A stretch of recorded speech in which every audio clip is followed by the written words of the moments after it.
Salut tout le monde. Aujourd'hui, on parle de Liu Lang Diki, 2019, un film de science-fiction chinois absolument époustouflant. J'ai eu la chance de voir le deuxième film avant le premier, et croyez-moi, ça fonctionne parfaitement comme ça. L'intrigue est dense, riche en rebondissements, tellement qu'il faut le regarder au moins 2 fois pour tout saisir. Mais avant de vous en dire plus, laissez-moi vous dire ceci, les Chinois ont réalisé quelque chose d'incroyable. On commence par un bref aperçu de ce qui sera développé plus tard, le Soleil est en train de mourir et le gouvernement mondial a mis au point un plan audacieux, déplacer la Terre hors de son orbite pour la lancer dans un voyage spatial. On fait la connaissance de notre héros, Liu Pexian, son jeune fils Liu Kui, et son père. Après un tirage au sort, Han Xiang et Liu Kui obtiennent le droit de vivre dans une site souterraine, tandis que Liu Pexian part pour une longue mission sur la plateforme de navigation qui contrôle le déplacement de la planète. 17 ans plus tard, la température à la surface a chuté à moins 80 degrés. À l'approche du Nouvel An, Liu Kui et sa demi-sœur, Dodo, une jeune collégienne, s'aventurent illégalement à la surface. Liu Kui, pour des raisons qui restent floues au début, se rapproche de bandits. Ils volent un véhicule, ce qui les conduit directement en prison. Han Xiang tente de les libérer en soudoyant les gardiens, mais se retrouve lui aussi incarcéré. Un tremblement de terre s'ensuit, et ils échappent de justesse à la mort, sauvant au passage un jeune homme, Tim. Pendant ce temps, le lieutenant-colonel Liu Pexian, après des années de service, s'apprête enfin à rentrer chez lui. Mais une catastrophe survient, Jupiter attire la Terre, et une collision est imminente dans moins de 48 heures. Pour économiser l'énergie, tout le personnel de la station est placé en hibernation. C'est alors que Liu Pexian apprend que sa famille est à la surface.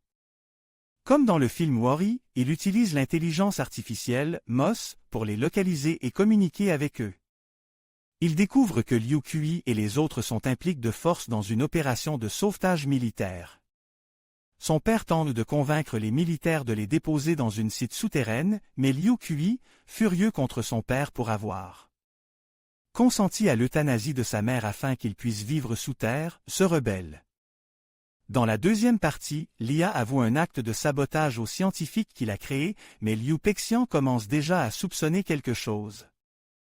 Il interrompt son hibernation pour enquêter. Le redémarrage des moteurs terrestres est un échec, la collision est inévitable. Le gouvernement lance le projet Helio, une arche spatiale contenant des milliers d'embryons humains, des graines, de l'ADN animal. Et une bibliothèque numérique, un véritable arche de Noé. L'humanité est condamnée. On assiste alors à une multitude de réactions face à l'annonce de la fin du monde. Liu Kui, malgré sa haine pour son père, se souvient de ses paroles sur l'atmosphère explosive de Jupiter combinée à l'oxygène terrestre. Un plan audacieux est en visage, déclencher une explosion gigantesque pour donner une impulsion à la Terre.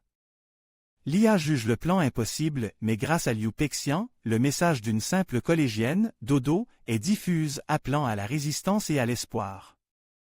Les humains, malgré le peu de chances de succès, se mobilisent.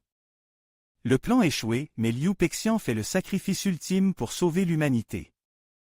Liu Kui, enfin libéré de sa colère, comprend le sacrifice de son père. La Terre entame son long voyage de 2500 ans à la recherche d'une nouvelle maison. En conclusion, Liu Lang Diki est un film grandiose. La réalisation est impeccable, les acteurs sont excellents, les effets spéciaux sont époustouflants. L'histoire est captivante, et va bien au-delà des productions hollywoodiennes. Les Chinois ont réussi à montrer des personnages humains, capables de sacrifice et d'espoir. Il n'y a pas de héros surpuissants, mais une solidarité collective.